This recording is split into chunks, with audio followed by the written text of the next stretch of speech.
This is Paul W. Papa, author of the Max Rossi Mysteries, crime noir series set in 1950s Las Vegas, and I love listening to Anne, Tracy, and Kathy on the Dark and Stormy Book Club podcast. Let's listen to some more, shall we? Hello, and welcome to episode 196 of Dark and Stormy Book Club. And today, of course, it's that time of year. We have to do our Christmas cozies on our What We're Reading. Enjoy.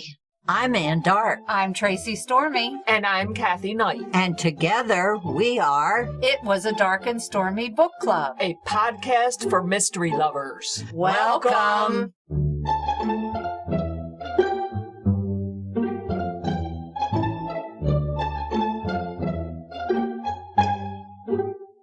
If you enjoy our show, please consider contributing to the Dark and Stormy Patreon. By becoming a patron, you will help us create better and quality content. There are also benefits to becoming a patron, such as exclusive content and Dark and Stormy merchandise. Become a supporter at patreon.com/darkandstormybc. Check our website for the link. We appreciate any and all contributions. Thank you. All right. Well, the first book I have is It's Beginning to Look a Lot Like Murder.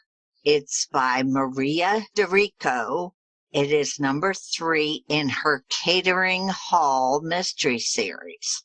It came out October 26th of this year from our friends at Kensington Books. And as usual, we thank our friends there for sending us these fun books to read. Astoria, Queens is decorated within an inch of its life for the Christmas season, and Mia Carina is juggling her job at the Belle View Catering Hall with a case of murder. Mia's busy with a full schedule of events, among them an over-the-top Nativity-themed first birthday party and a Sweet 16 for a teen drama queen. But her personal life is even more challenging.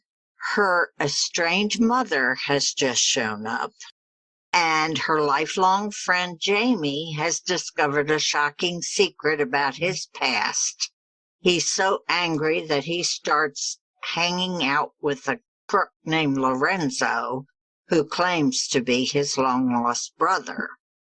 And then it becomes clear that Lorenzo's story is as fake as the plastic Christmas tree. Then a body turns up among the elves in Santa's workshop at the lawn display. Mia has a buffet of suspects to choose from. Amid the holiday celebration, she intends to find out who is the guilty party. Mia Carina has her hands full. Add to that her Nona's extravagant holiday light competition. This book, from start to finish, it's fun. The characters are over the top. The Baldano family, he is the crime boss of bosses. Just think Tony Soprano. And then you've got Mia, and she has to deal with her Nona, her grandmother, Elisabetta. Elisabetta makes this series. She is just so funny. In this one, she's gonna win the competition for the Christmas lights. And you can imagine what this entails. If you saw The Grinch, the lady with the shotgun putting the lights up on the house next door. Yeah. If she could think of a way to do that, she would have done it to get these lights up. And then Mia's brother is in jail. For some reason, they let him out to come home for a Christmas party, but then he has to go back to jail. It's just absolutely crazy. And her friend Jamie, who is the son of the crime boss, he finds out there's a secret from his past. And he is so angry that he just absolutely refuses to talk to his family He is absolutely furious, and he has, quote, a long-lost brother from Italy who shows up that everybody knows he's not his brother. Then there's a death, and Well, it is a mystery. it is a mystery. But the death is right inside the elf's house at the Christmas display in the center of town.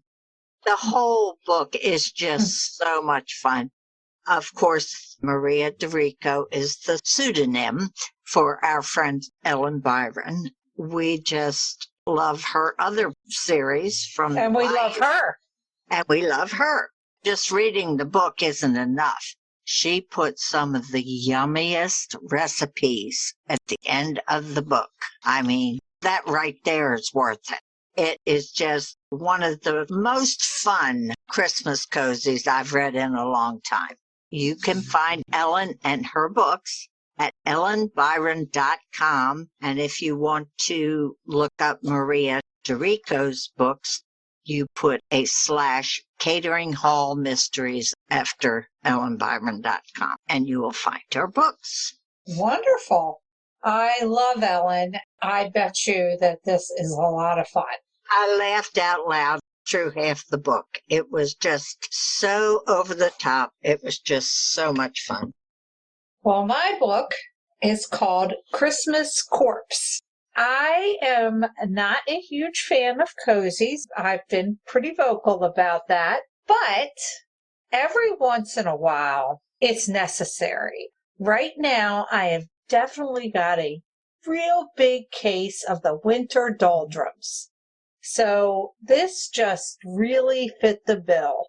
The Christmas Corpse is the first in the Christmas Cozy Mystery Series by Mona Markle. It came out in November of 2020, and it's independently published. Welcome to Candy Cane Hollow, where every day feels like Christmas.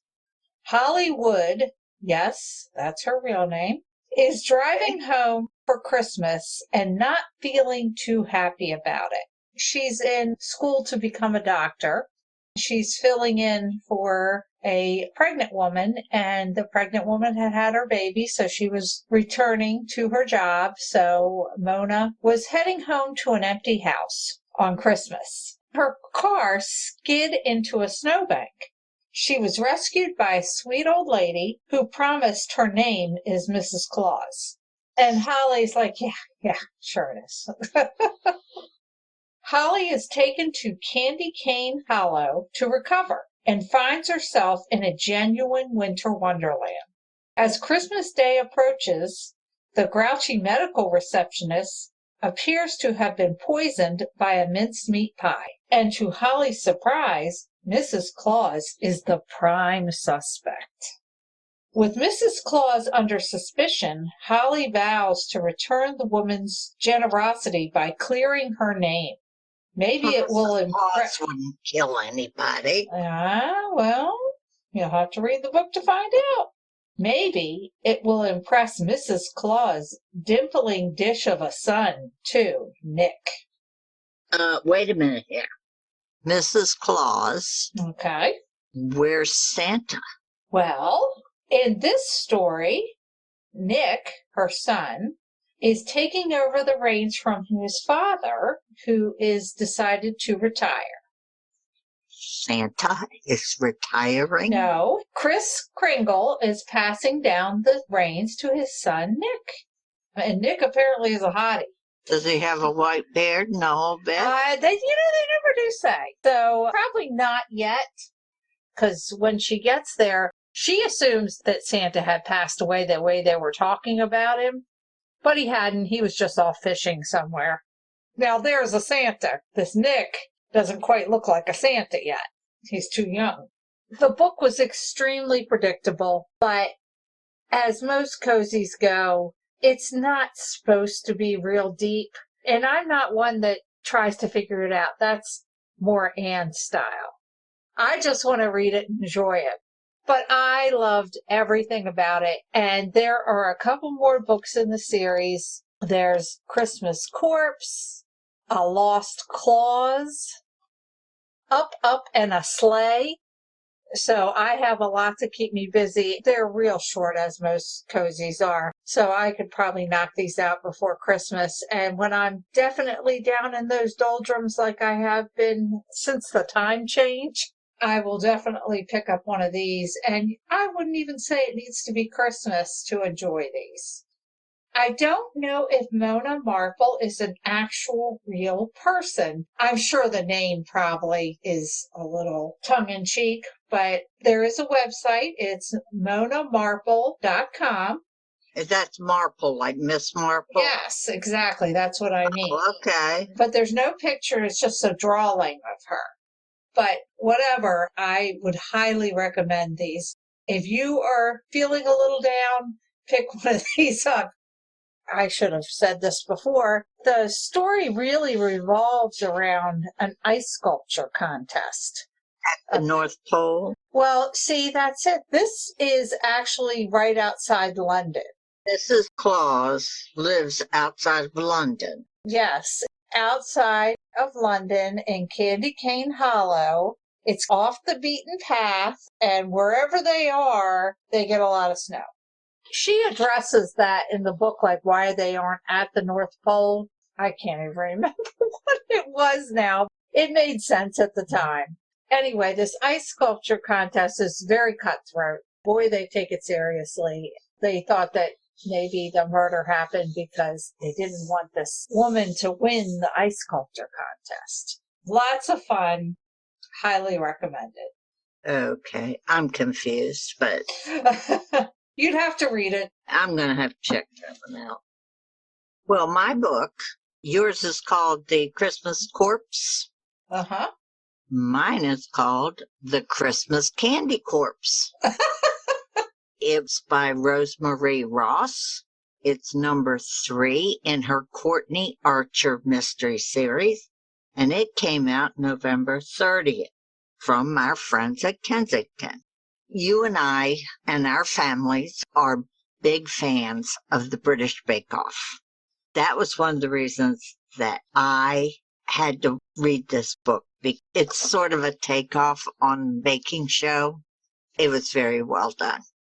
Christmas has come early to the beautiful Pocono Resort that's the setting for the American Baking Battles Holiday Special, where Chef Courtney Archer is on hand to sample festive fare and lift the lid off a killer.